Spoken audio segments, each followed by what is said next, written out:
મહેસાણા વડનગર તાલુકાના શાહપુર ગામમાં મકાનમાં લાગી આગ। પ્રથમ મકાનમાં આગ લાગ્યા બાદ અન્ય 2 મકાનમાં આગ પ્રસરી જવા પામી હતી। આગની ઝપટમાં અન્ય 3 મકાન બળીને ખાખ થઈ ગયા। દીવાનાની દિવેટ ઉંદર લઈ ઘાસમાં જતા આગ લાગી હતી।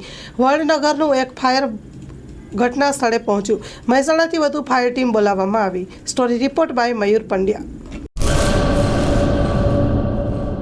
કચ્છની પ્રજાનું માનીતું અને કચ્છની પ્રજાના સાથ સહકાર અને પ્રેમથી સાકાર થયેલું એલબી મોલ એટલે કે લુગડા બજાર ફેમિલી શોરૂમ। અમારું address Bhuj branch, Anam ring road, Bhuj, Kutch. Mobile number 8980413537। Mandvi branch, Nandanvan society, Mandvi, Bhuj highway, market યાર્ડની બાજુમાં, માંડવી, કચ્છ। Mobile number 6353695514। નોંધ: રવિવારે આખો દિવસ શોરૂમ ખુલ્લો રહેશે।